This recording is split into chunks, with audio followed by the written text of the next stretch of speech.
a regular meeting of the Brookshire Economic Development Corporation to be held Thursday, September 5th, 2024 at 5:30 p.m. in the council chambers of Brookshire Municipal Building, 4029 5th Street, Brookshire, Texas, for the purpose of considering the following agenda items. Call to order.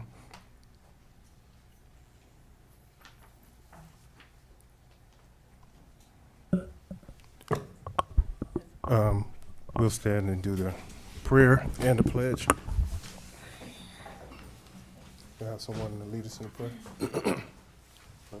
Dear Heavenly Father, we'd just like to thank you for this opportunity, Father God, for allowing us to gather in this chambers on tonight, Father God. We ask that the decisions that we make on tonight be pleasing to you, and we ask that the decisions that we make on tonight also be for the betterment of our city. In Jesus' name we pray. Amen. Amen.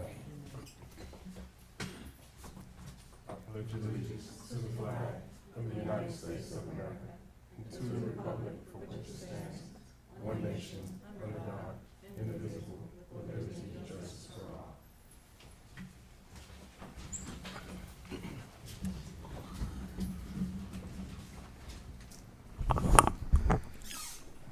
Roll call. President Eric Green. Present. Patience Dunn. Present. Secretary Treasurer Robert Richards. Present. Director Denise Oda. Director Lyndon Stamps. Present. Director Ms. Maria. Do we have any, did anyone sign up for public comments? Okay.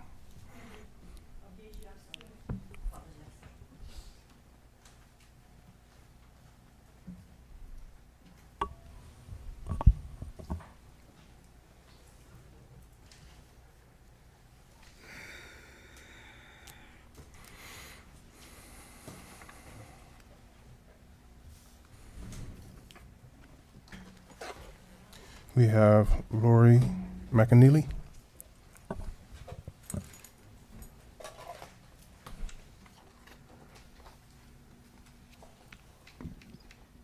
Yeah, I just wanted to, is this on? Do you care? I just wanted to comment. It looks like you guys are making an application process for membership, which is great, but right after that, you want to remove the residency. So it doesn't make sense to me if you're still working on a process to get people to be part of your community, why you're already looking outside the community. I mean, if there's not enough people that are willing to do it, I mean, there's some amazing people here in Brookshire. I mean, I'm willing. You know, I have an education. I've been a single mom. I've struggled. I've worked in the private sector. I've worked in the government sector. I've worked in public service. I've worked for the food agency. There's all kinds of skills and things that are around in this city. I don't see any reason whatsoever that you need to be going outside of Brookshire. It just doesn't make sense. The people here are the ones that care about it. Thank you.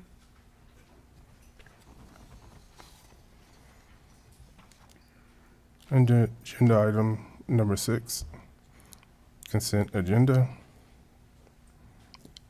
A, approval of EDC board meetings minutes for August 22nd, 2024. We'll do them. If you'll read B, we'll just vote on them all at once. Okay. And B, monthly accounting financial reports. So we, look like to me we just received, or I just received, the financials. I think we all just received those. And this is for August. The last one that I had on record was from May. Anybody else have any ones after May? Full transaction report in there that has every transaction that's been made since October. Say it again. You have a full transaction report in there that's every transaction that's been made from BEDC since October. That's the one you, we, It should be in there. Is it not? I believe what Ms. Dunn is trying to get at, I think she's just not wanting to vote on it tonight due to the fact that she just received it. Maybe if it's possible, we could table it and have it on the next agenda to approve it for the next agenda. Give us opportunity to be able to look over it. y'all have it? Because I don't have it. What you're referring to, Jennifer? I agree with that. You said it's in our packet? Here it is right here. Yeah. Is it this one? And the transactions are the one at the back. Yeah, we hadn't had time to look over these. Transactions is this one. Okay. What am I missing?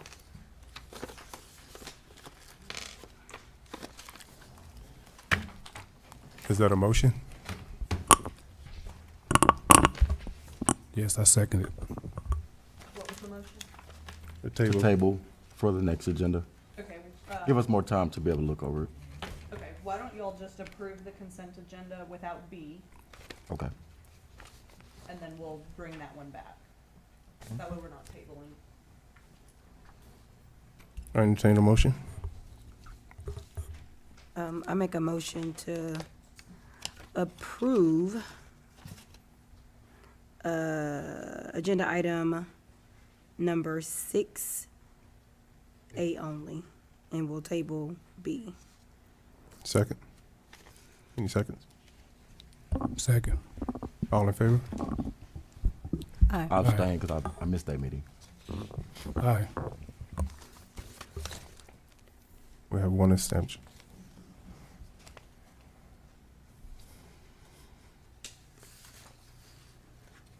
Agenda item number 7, discussion. Discussion, consideration to establish application process for membership on the EDC board.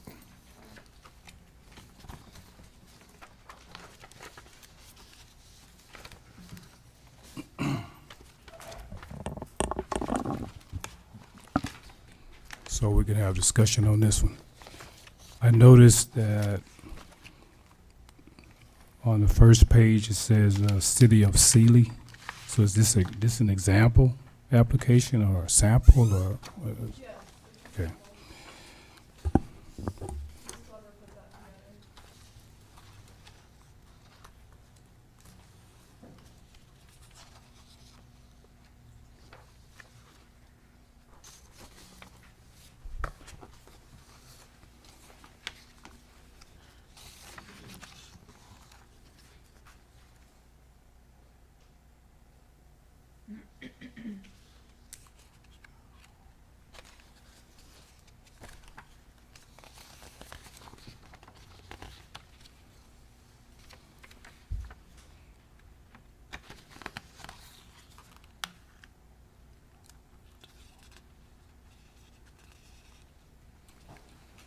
So how will the selection process work once the applications are submitted? Do we know? These applications are submitted, they're kept on file until you have a vacancy. When you have a vacancy, then the applications go to the board, and the board goes through the applications and makes the recommendation to council. Based on qualifications? Based on, The entirety of the application and what the bylaws state are the requirements for an applicant. So if that is, you know, residency within the jurisdiction, that would obviously be a sticking point. And, you know, there were a couple of others in the bylaws. I think my question is, you answered that, occupation areas of expertise. So if I have someone that want to join the EDC board and it's a doctor, and I have someone that want to join the EDC board that's a janitor, that own a janitor company, a janitor, how will the doctor get the?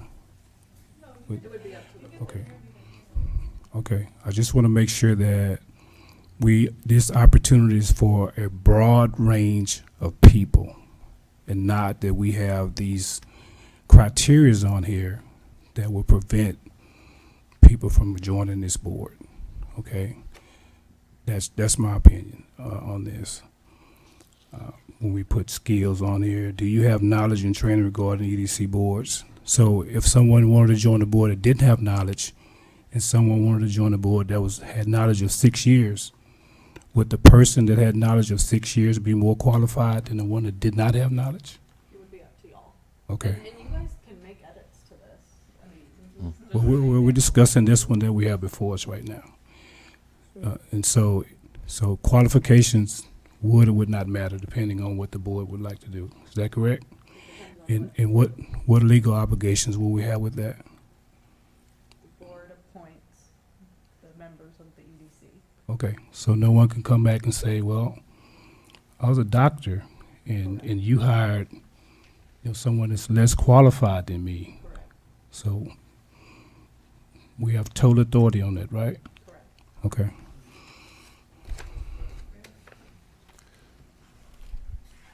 I believe, I believe the council appoints the board. Yeah. And on top of that, the board members serve at the pleasure of the council. They may be removed with or without cause, typically at any, unless your bylaws say different. The qualifications, typically applications are not trying to exclude people, they're trying to gather information so that there's an informed decision on the part of the council. And that this board makes recommendations on what you're seeking because you have experience on the different areas that you're looking to fill within your community that represents the different facets of the community. And so it's more to gather the information so that you can evaluate and then make recommendations going forward where you believe would be the best fit to accomplish the goals of the city. But at any time, council can remove any board member for cause or without cause just because you don't like the shirt they're wearing or whatever else. It doesn't really matter. And that's, this application really, I would look to be as robust as possible to gather as much information to help you make an informed decision. Thank you. Understand that. I just want to make sure that we're all clear that if we run across those types of incidents in the future, that we had some understanding from legal on this, right? Ms. Beagle, is that correct? Oh, you didn't hear it. I just want to make sure that if in the future we run across those types of situations where someone's questioning what we're doing here as far as the application process, that we have some clarification from legal. Is that correct? You are correct in that this board gets to make recommendations to council on who sits on this board. Council makes the ultimate determination. No one has a right to be on the EDC board, and therefore no one has a legal claim Okay. to come and say, I should have been able to be on the board. Okay, thank you.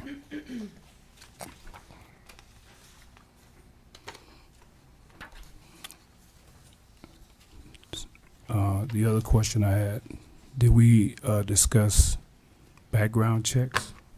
That was brought up before, and I don't know if there's something on here that speaks to that.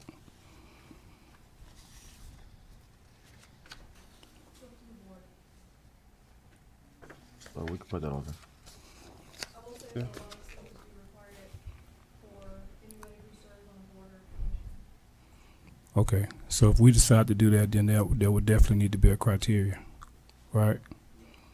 Okay. So if that's the case, then we may need to postpone this until we can work that piece out.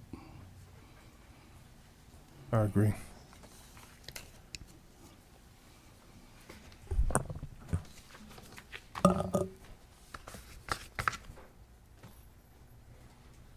So I'll make a motion to postpone the application process until we can work out the background check criteria. Does the board have any comments on the application as it is, or do you just need staff to go figure out what kind of background check you all want? Honestly, we just got this. Oh, okay. So you want more time on it? Yes. Okay, okay. Yeah. I didn't know if that was the only thing you needed checked out. Yeah, we just got this just before the meeting started. Do we have a second? Second it. All in favor? Aye. Aye.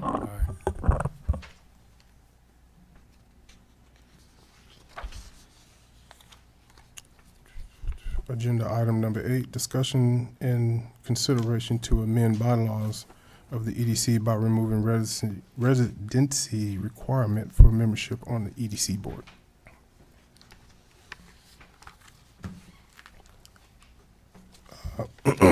Board, I asked for this to be on the agenda because there was someone who I appointed for a position to be on the board who previously served on this board and was told upon reappointment that he could not because he didn't live in the city.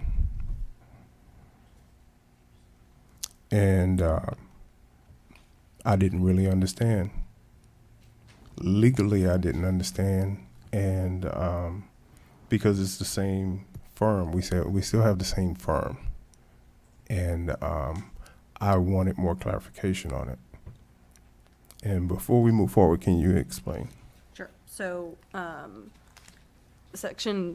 Chapter 505 is what regulates the type of the Texas Local Government Code, is what regulates Type B corporations of, like this board. That chapter does not have a residency requirement within the municipality. It's actually a little bit more broad. You can be a resident of the municipality. You can be a resident of the county in which the major part of the municipality is in, or you can reside within 10 miles of the municipality's boundaries and in a county bordering the county that the municipality is in. The bylaws of the bylaws that were passed by this board have a residency requirement of within the city. So we go by what your bylaws say. So if you'd like to amend your bylaws to reflect what 505-052 says as residency requirements of the Type B EDC board, we can do that, or you can leave your residency requirement in. Now, we had this discussion years ago, same person. And the reason why I'm pushing is because I thought he brought a lot to the table with his experience with the school district. And bylaws was brought up, and living in the ETJ was brought up. And it's been so long, I'm not sure if it was actually approved and not put in record. I'm not really sure. The residency requirement being added to the bylaws or being removed? Yes, being added to allow someone to serve on the board that lives within the ETJ. Oh, okay. To my knowledge, I haven't seen anything. I know the bylaws that I have that I've gone through, I think I've run them by staff, that I have the right copy. The date on that, oh shoot, now I don't have it. I want to say it was 2016. So if anything got changed after that, we could look back at minutes and see if anything was changed. To my knowledge, I have not seen anything be changed for the residency to be ETJ.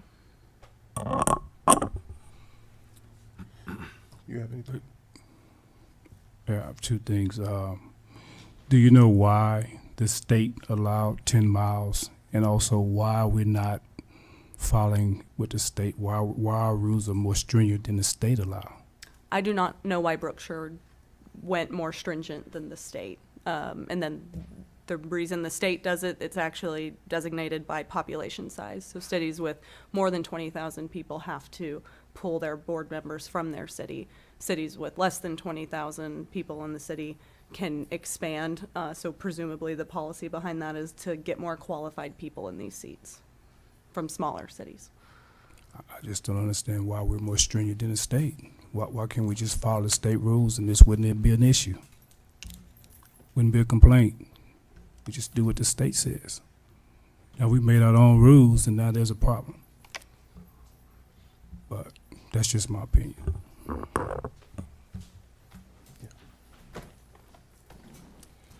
Me personally, I agree with Ms. McAnally. I definitely know we have great people in Brookshire that would be willing to work on our EDC board. Nothing personal against the person that you're trying to nominate.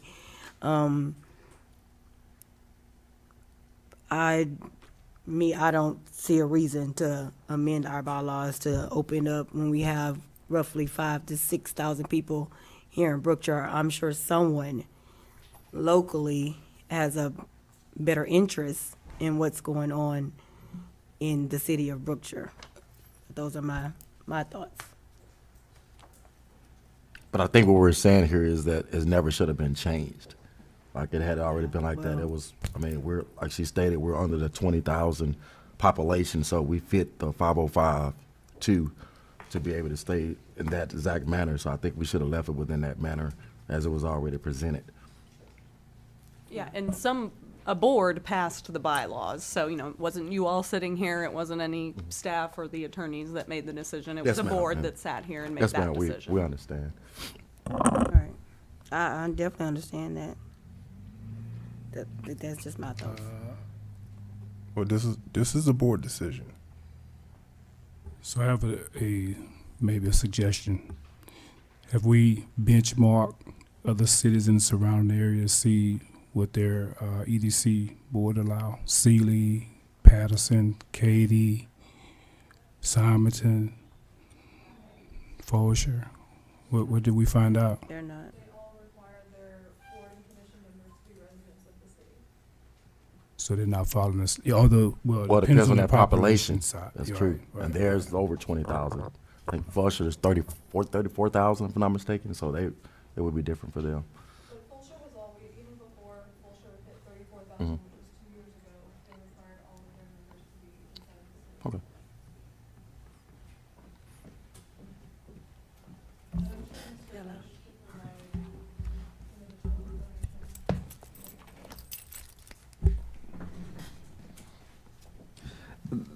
Needville that I work with, because of their population, about 3,000, they actually have a couple members from the ETJ. They do not go beyond the ETJ. Idea being that if you were appointing a board member, you want to make sure that you have people who have a vested interest in your community. And at that time, the ETJ is presumptive that at some time it may be in your city. As to the restrictions, it is not uncommon for boards to be more restrictive. They just can't be less restrictive. And so it's commonplace for folks to find and say, listen, we understand the breadth of things that we can do, but for our purposes, we want to narrow it. So it really varies based on the community and the pool of applicants and the goals that they have as to whether or not, it's not a right or wrong issue. It's a preference of the board.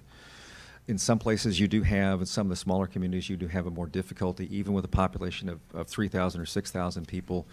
Of that, you're going to have a certain qualification limited on the number of people that would be eligible because of age and other interests that you'd like to consider. And then they have particular interests that they may or may not be able to serve for any number of reasons because they're not going to volunteer their time. They may not be as community-oriented as you all. So depending on what you see in your community from a participation standpoint, goal standpoint, surroundings, you may have lesser restrictive, or not lesser, you may have more restrictive or maybe broad open.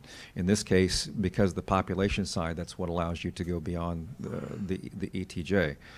I think you're seeking the most qualified candidates who have the best interest of this community at heart and are willing to help that process.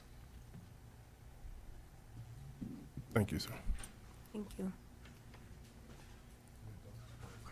I will say that I've worked with an EDC board before that did have a caveat that somebody could live in the ETJ and not be a resident of the city if they were the principal owner of a business within the city.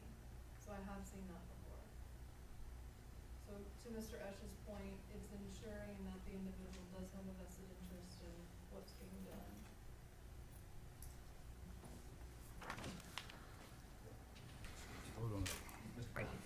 Yes, sir. Members of the board, and then let me highlight that for Needville. In Needville, in the case, they have two members that are in their ETJ, one of which serves on a number of mud boards and actually has a company that deals with the development.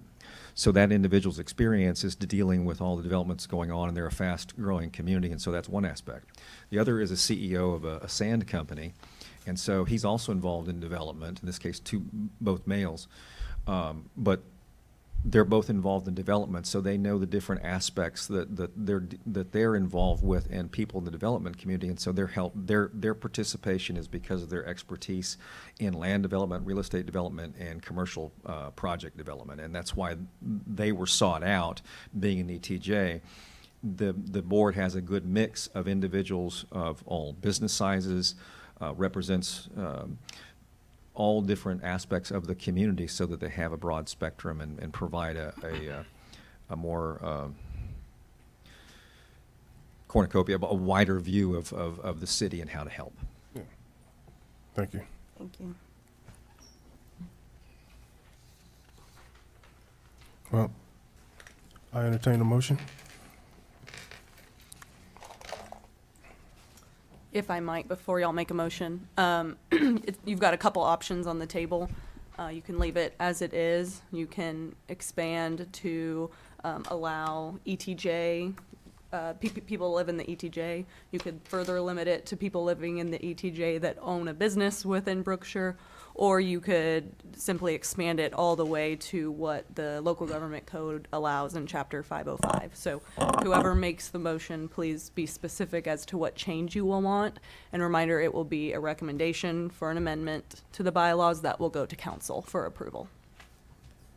I make a motion that we amend the bylaws in compliance with what the state recommends. So with the 505. Do we have a second? Second. All in favor? Aye. Aye. Any abstentions? I didn't know if you voted. Okay, motion approved. All approved.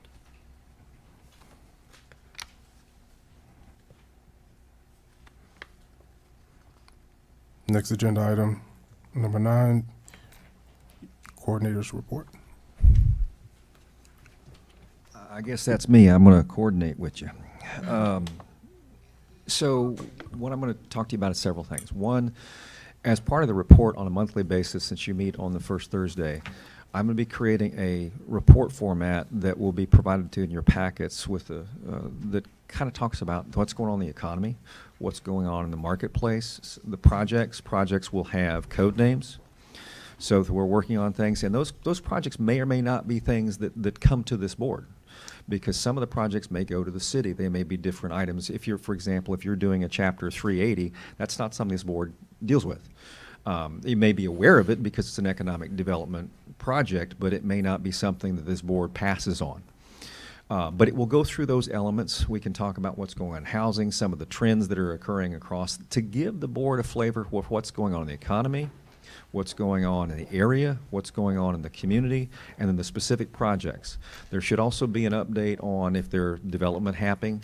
Not should be. There's one of the things I'm considering, that you would have an update on some of the developments that are presently underway, and then ultimately what we'd have a spreadsheet on the status of any projects that are outstanding. For example, we've had the TERS and the tax abatement issue, which is, again, those are our city incentives or city projects, but understanding where they're at, since we've had a lapse in reporting, a lapse in understanding, if we start putting this on our watch list, you can't get away from it, because you're going to know here are the things that are going on, here's the time they have outstanding. That also helps us in the budgeting process, likely, because we start getting to, here's what's going on. It helps us do a forward look in the planning process over time as we set up some systems. So that's one of the things that we're doing from an update. Additionally, I would highlight that we're talking to a number of companies. One of them is a sales tax sharing, where the company would locate in property in Brookshire. They would move their headquarters to a roughly 20,000 square foot office building, and they would consolidate their sales to this community. It would benefit the community in this way. They would be selling across the state products that, because of the way that the state's tax situs works, the taxes would be located here. And so the benefit to the city would be a potential increase of $1.6 million in revenue to the city. The consideration for that from the incentive would be sharing part of that back. That is not uncommon. When I was in Sugar Land, we did that with Medline. In Rosenberg, they did it a few years ago with Builders First Choice, and that actually accounts for 40% of their sales tax from a construction company that cites thing all over. So that's not an uncommon incentive. It's not an uncommon approach. Project Gemini that we're working on is a large international company. It's a consolidation, or not consolidation, it's a joint venture with two companies that are looking at sites. They have been in discussions here for some time on some in the business park. The difficulty that they have right now is they weren't able to come to terms with the landowner. The pricing they wanted for their land was more than they wanted to pay. In conversation with them, I said, listen, if there's something that is not a fatal flaw in your conversation, let's have that conversation with us to see how we can cure that before you go away. Additionally, there's another project, the land development off of 11th Street, that's approximately 26 acres. And the site they were looking at was less than that. So I connected that party, the site selector for Project Gemini, with the landowner that's considering a multi-unit development, warehouse manufacturing development, to say, hey, maybe the two of you can get together, and they're talking with their client to see if we can, rather than keep it at the location where they weren't able to get a contract, to move it to another location. On the tax abatement, we talked about that at the last meeting, how we've has a resolution to the tax abatement where there was an issue with Ferguson.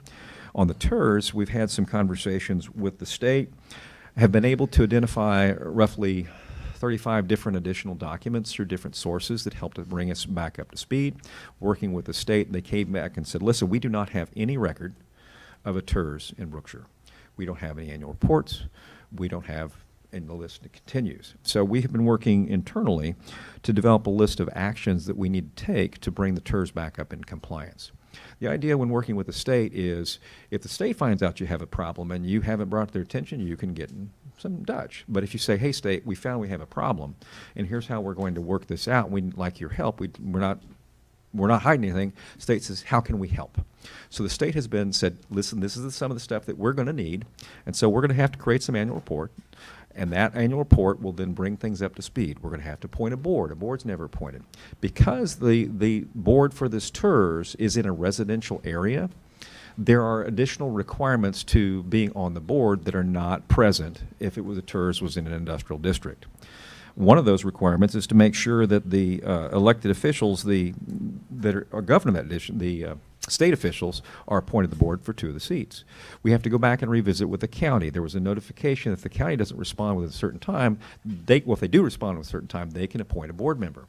Well, in deference to them, I think we need to go back to them and say, we can't determine whether or not we ever contacted you for a board member. So we're reappointing the board. Do you want to appoint someone?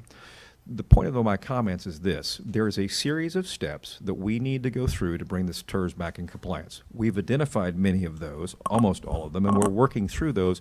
One of those things is to bring the entire council up to speed on this issue and the steps that we're going to undertake to move forward. It will include ultimately getting board binders, a true-up of all the accounts, and making sure as the board members come on that there's an orientation process with them, tell them here's what we're doing, here's how this works, here's your roles and responsibilities. So there's a series of administrative steps that we're going to look to undertake. In addition to that, we're looking at some, I would like to talk to this board at a future future board meeting on your goals, your objectives. Let's start putting this into a plan. One of the things that I would like to do is, and we have later on the website, meaning websites need to be updated from time to time. And EDC websites have gone in evolution over time. I would suggest that there are a number of changes that we can discuss at a future time. I don't think with a website transition not being here to where we can go through it, but there are 2 main companies that you typically see doing EDC websites. One of them is called Golden Shovel, and the other one's ED Suites. ED Suites is out of Longview, Texas. They do a significant number of the really quality EDC websites, and they do them for all sizes. Golden Shovel did Gun Barrel, which is approximately the same size, a little bit actually smaller than we are here. So all size of communities, but your interests need to be reflected in those websites. So as we look at that, that's another aspect or another discussion point I would like to have with this board going forward. I'd like to look at some standardizing some process. We talked earlier about applications, another meeting, making sure that we have our processes, checklists. We have a system in place, or we have a program in place that is very ad hoc. It is every time we do something, we seem to reinvent the wheel. We don't have a lot of documentation. We've seen that in a number of instances. So I believe it's kind of like Deming used to say, if I can't measure it, it doesn't exist. Well, if I can't find the processes, then it doesn't exist. Because if something happens to me or something happens to any of us, and we go away, where's the information so that the people who come after us know what has happened, know the processes in place, and that we manage this organization properly. I think there's also some conversations, some things that we need to do to help support the board members with education and support about the differences we've talked about what do different communities do. I'd like to have a conversation about how the boards operate, their goals, how they interact, how they do their planning. I'd like to talk to you about some strategic planning for the city going forward, so that the old comedian Wright used to say, if you don't know where you're going, how do you know when you've arrived? So I'd like to help us coalesce that idea of where are we going, and what do we define if we came back in 5 years. How would we know we were successful? What did we say that we wanted to do? What did we say that was important to us? What did we say that we didn't want to have happen additionally? And how do we set forth a path to move that forward? The reason that's important is because you're paying people like me and Vicki and others, well, actually just Vicki and I at this point for economic development, really, to accomplish things. How do you measure our success to determine whether or not you want to keep our services? Well, our services should be measured against the progress that we make towards the goals that we set on an annual basis. So you're going to hear, as we go forward with some of these reports and some of the future meetings, with y'all's permission, would like to have on the board where we are setting forth objectives and performance measures for myself, for this department, for this board, so that we can chart a course toward success for Brookshire. And about as fast as I can talk, that's a brief summary. I'd be happy to answer any questions. When will you provide your first monthly report? I plan to do it next month. Okay. And speaking of the TERS project, are you referencing Crystal Lakes? Yes, sir. That's the only one you have, Okay. or So- only one you're supposed to have. Right. So basically, you're saying that that project needs to be started all over from scratch and done right, establish a committee. Is that basically what you're saying about the Crystal Lakes project? It needs to start over. No. You can't start over because things already are in place. So what you're doing is you're documenting things that are, you're taking the agreements that you have in place. The state requires annual reports. We have to create one. You have to appoint a board. We're talking about filling in what has not been done, and those things that have not been reported, making sure that we come up to current with the things that have supposed to be done. That's different than starting over. Starting over would be to reconstitute the TERS, which does not need to occur. We're talking about documentation and actions to make sure that all the things that we're supposed to do on a regular basis are getting done. It's kind of like my house is dirty. Well, I'm not going to build a new house. What I'm going to do is I'm going to clean that house, and I'm going to get things in proper order and then move forward. So what I'm talking about are the steps that we would take to put the house in order. Okay. That help? Right. And so concerning the Gemini project, are we going to be able to work that issue out with the land? I don't know, because it's not, it is, the company's first site that they went to, that's a contract between two parties, and they weren't able to come to terms. That's not something that we can necessarily affect. The way that I've tried to affect that is to say, can you help me understand what the specific issue is, and if there's a way that we can help cure it?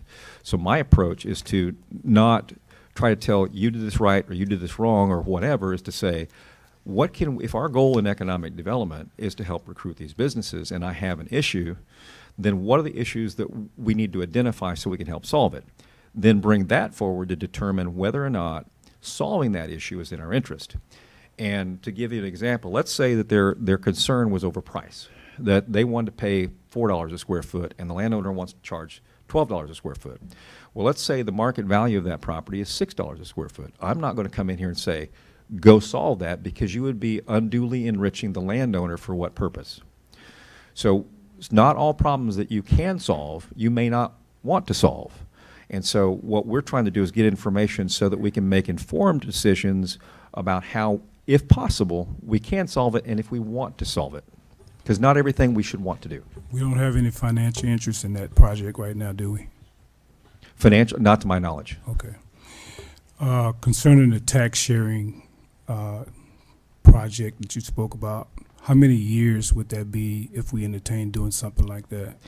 Well, that's subject to the agreement. The caveat is, what do you want to do? Because the Chapter 380 doesn't necessarily have the limits on it. You can go beyond 10 years, unlike a property tax abatement. Many ways that these happen because the business, as they put their, it's one of those things that you have a tendency to keep going, and you have annual you'll have a period, let's call it 10 years for this point, and then you have multiple renewals.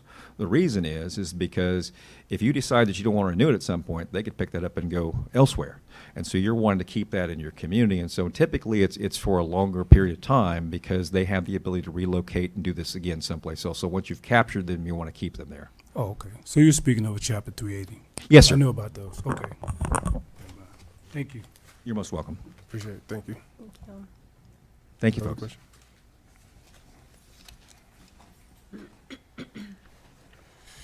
Agenda item number 10, discussion and possible action to approve Brookshire EDC 2024 to 25 budget. There's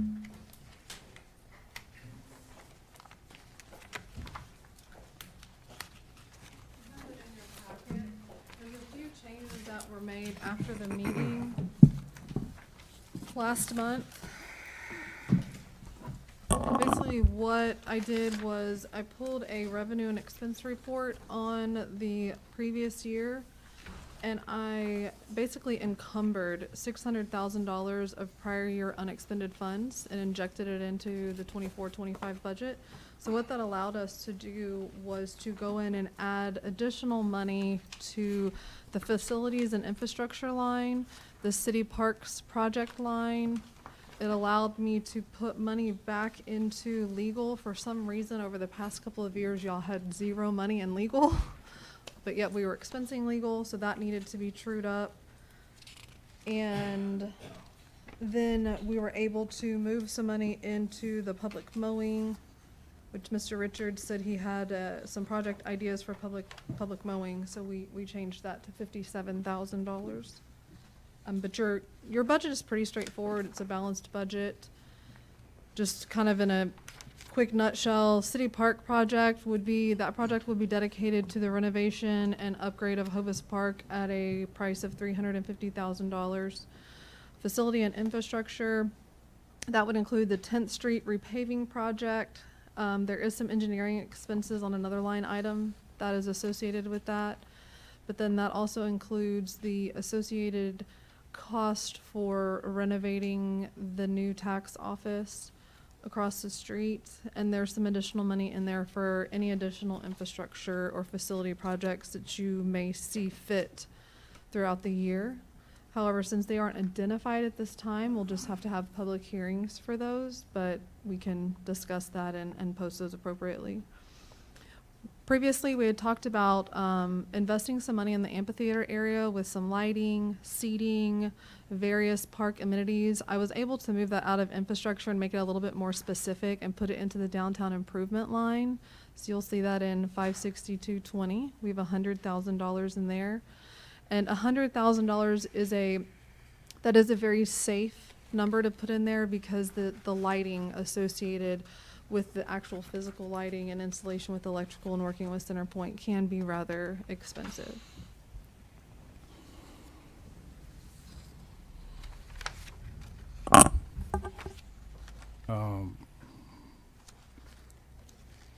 Public mowing, you have Lasker and Son. Do we have a contract, an actual contract with Lasker and Son on the ED side or the city side?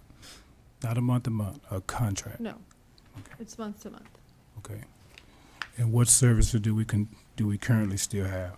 It's a month to month. It's $2,400, and they maintain the museum over on the amphitheater side. That's it? Mhm. All right. Thank you.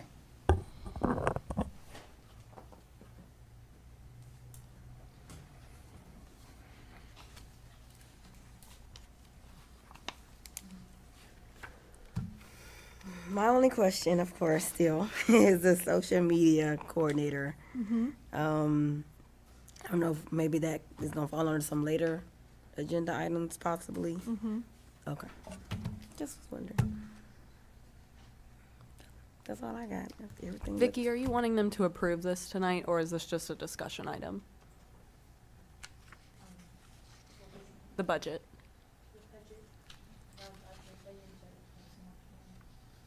I just didn't know if we were approving. I have a couple questions if we're approving.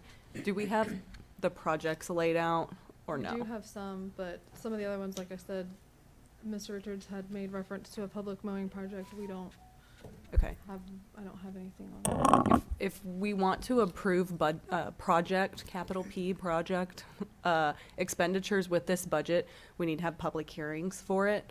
That's why I asked initially. So I would recommend doing it at the next meeting before, because y'all's budget does still go to council and council approves your budget. But if we do want to get some of those projects approved and get that 60-day petition period started, we need to do public hearings for them, and that'll require some notice for that. So if we are trying to get some projects pushed through, let's Yes, we not are. approve this we tonight are. so we can get the public hearings. We have projects, Hovis Park, we have beautification projects, we have lighting at the park, we have the welcome sign. I mean, we need to do this, because if we don't, it's just gonna delay the time. So, it's just my recommendation that we go ahead and put the projects in there and do it all at once. Ms. Vicky, what is our time frame for the public hearings? From this date, what would be the 60 days. It's 60 days. 60? From the time, 60 days from the time we publish notification of the project, which is effectively the public notice of the public hearing.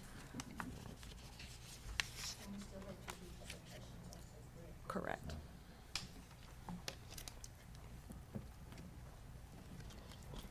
Right.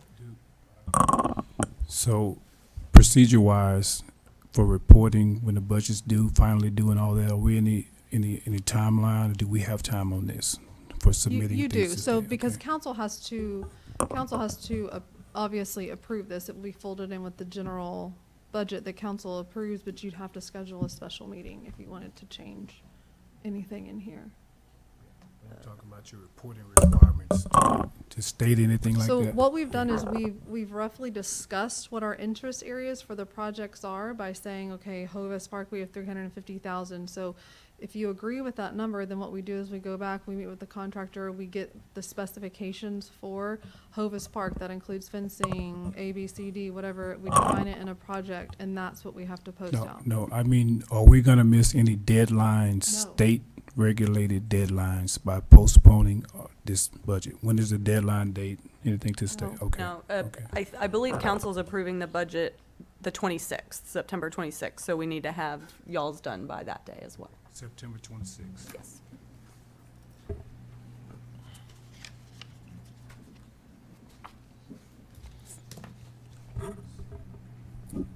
So are we tabling this one as well? Yeah, I recommend we take no action on this one tonight. Yeah, no action. But I don't want to cut off any discussion y'all need. I just wanted to get that clarification. Any other I'm good. discussion? So just as a reference point, your budget is balanced here. Now it's just defining the projects within these areas. Okay.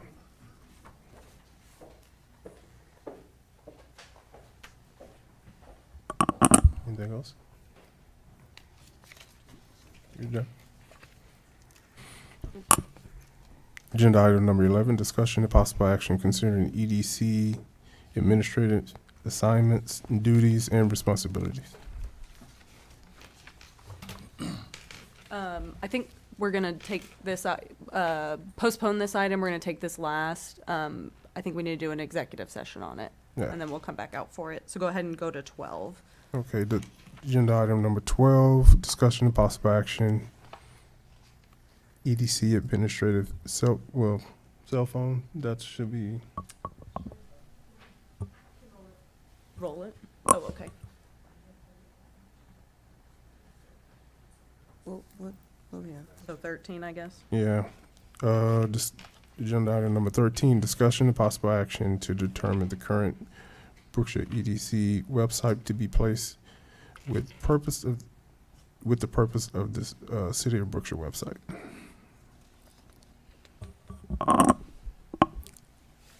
So I request that this item be placed on there.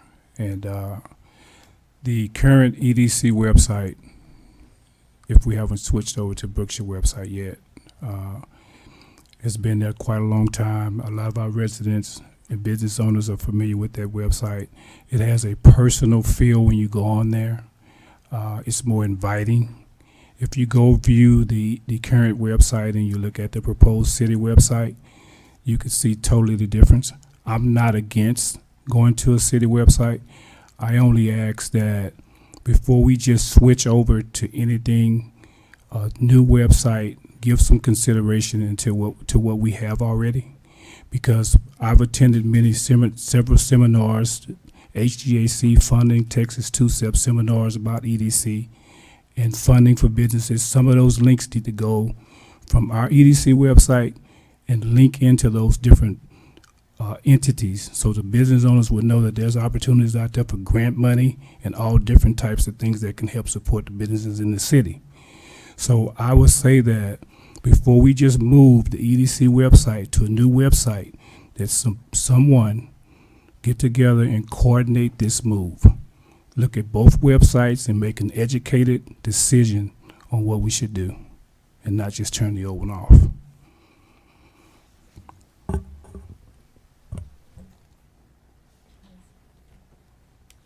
Any other discussion? I agree with you on that. I think it should have been more discussion within this board and city council. Yes, sir. If I may, Mr. President, members of the board, familiarity with the website and is certainly a comfort zone. However, your audience is not your community with this website.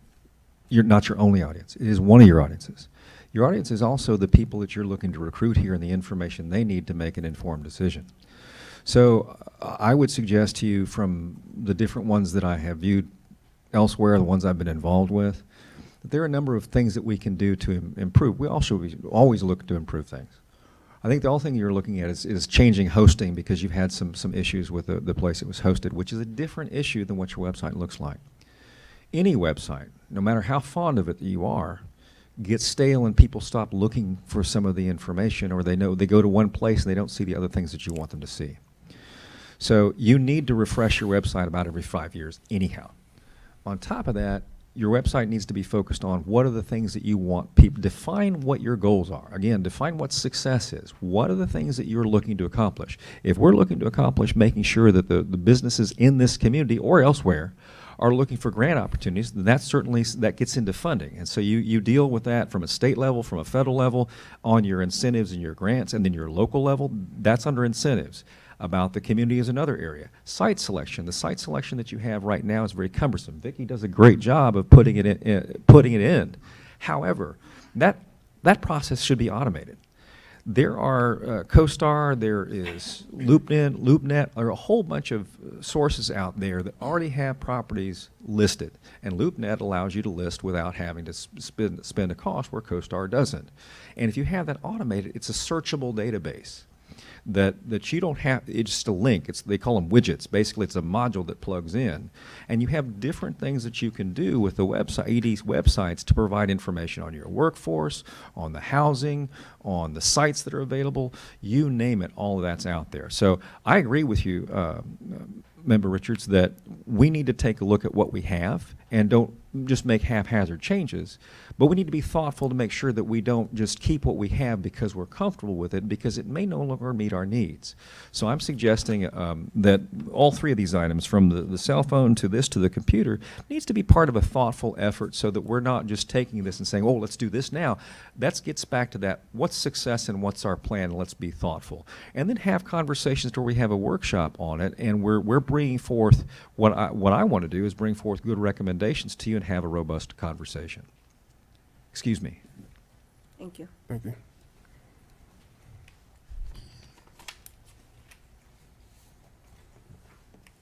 Any action? Any more discussion? Yes, the action is, before we turn the website off and get the new website, that there is a committee or discussion between staff to look at both sites, and some of your comments are good as well, to make sure we make a good informed decision to help everyone. I second if that's your recommendation. That's your recommendation, sir? Yes. Is that the plan? No, that was never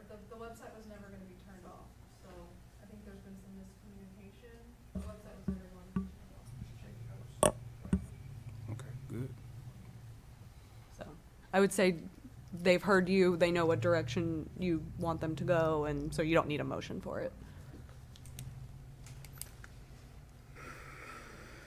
Okay. Agenda item number 14, discussion and possible action to determine the Brookshire EDC computer should be replaced with the new computer.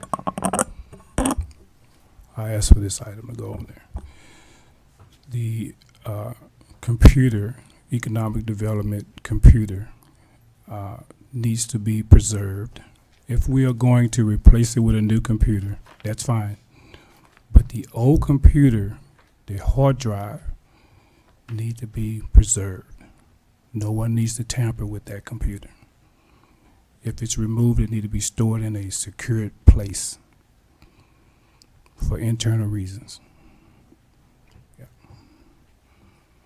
I absolutely agree.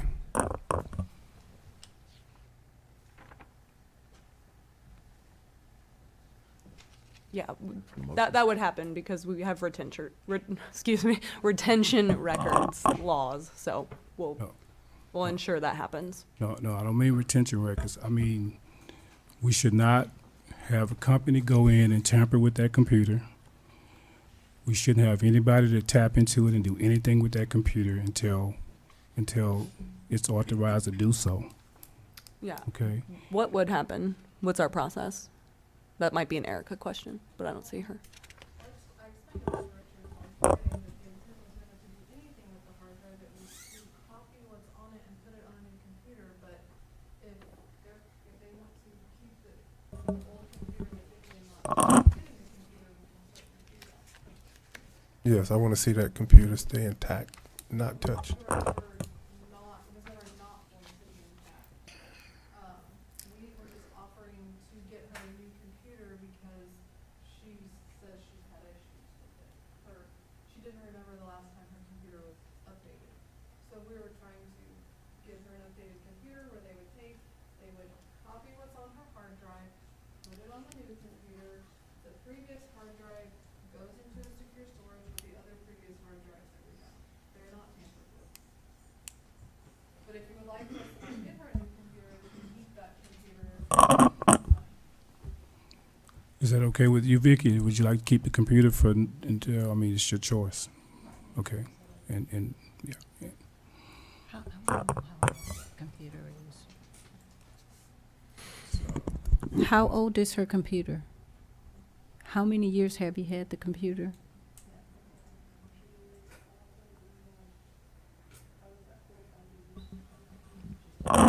It's a legal issue. Okay. So no action on 14.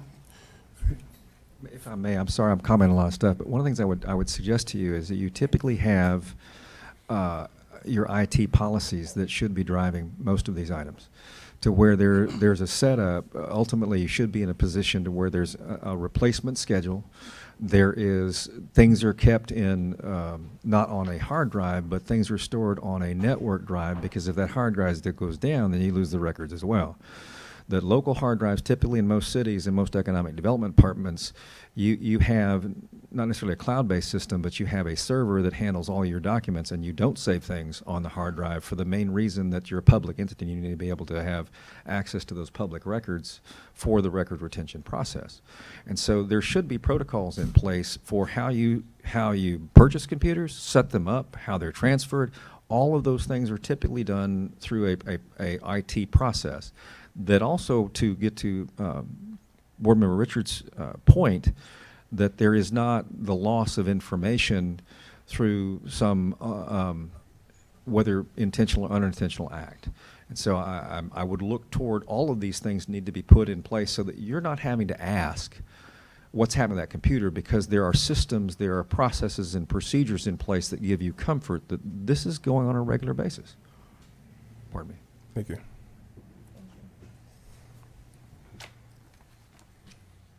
Future agenda items.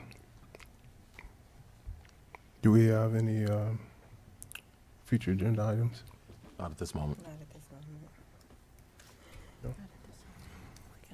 Agenda item number 16, executive session. And and we'll go consultation with legal counsel under 551071. And we gotta be quick. Yeah, I'm sorry, we got 30, I'm sorry. We got 30 minutes. Executive.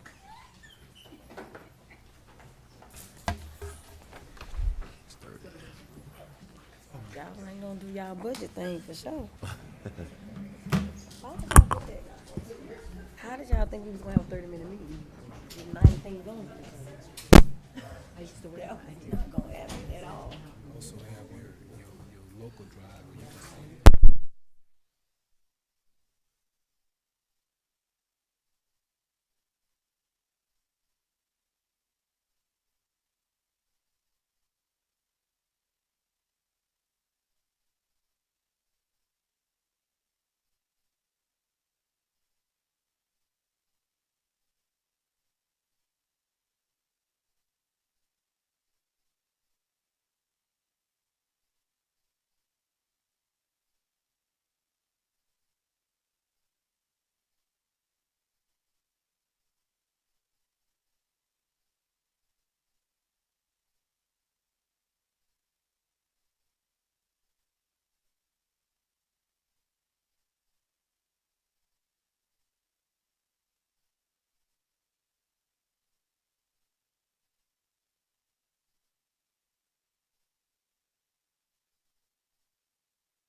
Y'all are ready?